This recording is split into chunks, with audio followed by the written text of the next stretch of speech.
प्रिय छात्रों, हिंदी के इस शिक्षण सत्र में आपका हार्दिक स्वागत है। आज हम काव्य खंड के अंतर्गत श्रद्धा मन शीर्षक कविता के छठे भाग का अध्ययन करेंगे। कामायनी महाकाव्य के श्रद्धा सर्ग से उद्धृत इन पंक्तियों में श्रद्धा और मनु के बीच वार्तालाप के क्रम में प्रसाद की सौंदर्य भावना की अभिव्यक्ति हुई है। उनकी धारणा है कि सौंदर्य निराशा से भरे मन में आशा का संचार करता है।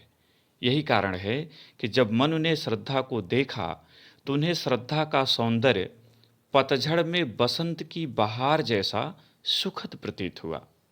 श्रद्धा के प्रश्न का उत्तर देते हुए मनु कहते हैं, कहा मनु ने नभ धरणी बीच, बना जीवन रहस्य निरुपाय। एक उल्का सा जलता भ्रांत, शून्य में फिरता है असहाय। कौन हो तुम बसंत के दूत, बिरस पतझड़ में अति सुकुमार। घन तिमिर में चपला की रेख, तपन में शीतल मंद बयार। संदर्भ: प्रस्तुत सुललित, सारगर्भित एवं मार्मिक काव्य पंक्तियाँ हमारी पाठ्यपुस्तक सामान्य हिंदी के श्रद्धा मन शीर्षक से अवतरित हैं। इसके रचयिता प्रसिद्ध छायावादी कवि जयशंकर प्रसाद जी हैं और यह उनके प्रसिद्ध महाकाव्य कामायनी से उद्धृत है। प्रसंग: श्रद्धा मनु से उनका परिचय पूछती है। इन पंक्तियों में मनु से अपना परिचय देते हुए अपनी असहाय स्थिति का वर्णन करते हैं। कठिन शब्दों का अर्थ देखें। धरणी धरती, पृथ्वी। रहस्य पहेली, निरुपाय उपाय रहित, बिना उपाय के। उल्का टूटा हुआ तारा। आप ध्यान दें तो सायंकाल रात्रि में आकाश से एक जलती हुई वस्तु नीचे गिरती है, उसे टूटा हुआ तारा कहा गया है और जन समुदाय में ऐसी धारणा है कि उसे प्रणाम कर अगर कोई इच्छा व्यक्त की जाए और वह इच्छा सात्विक हो तो वह पूरी हो जाती है। भ्रांत इधर उधर भटकना, भ्रमित रहना। शून्य निर्जन स्थान, आकाश।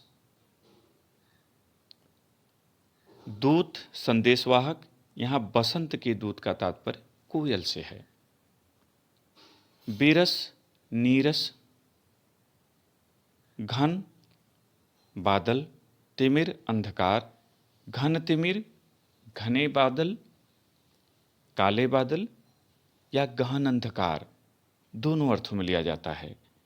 चपला बिजली, बयार मंद गति से बहने वाली शीतल हवा। व्याख्या देखें। श्रद्धा जब मन को देखती है तो उनसे उनका परिचय पूछती है।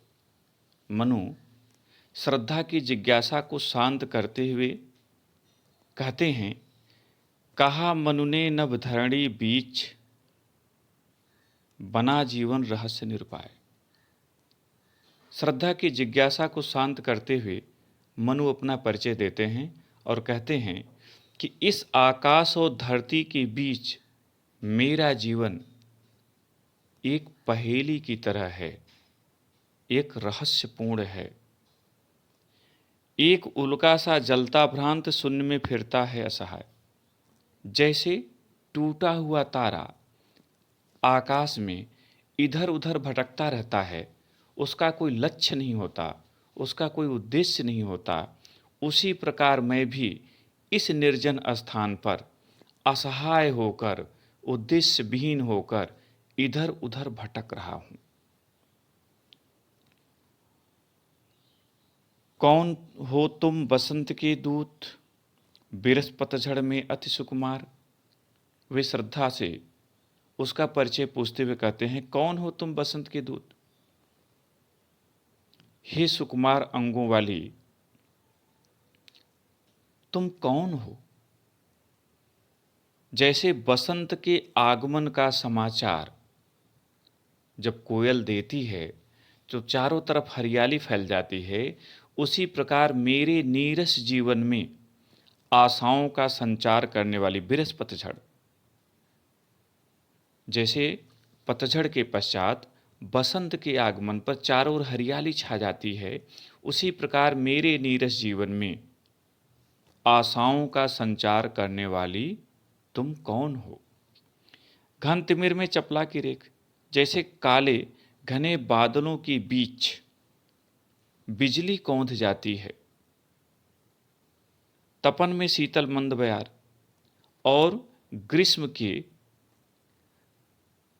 अत्यधिक गर्मी में, अत्यधिक ताप में, लू के थपेड़ों में शीतल मंद हवा बहकर व्यक्ति को सुख प्रदान करती है, उसी प्रकार मेरे जीवन में आने वाली तुम कौन हो।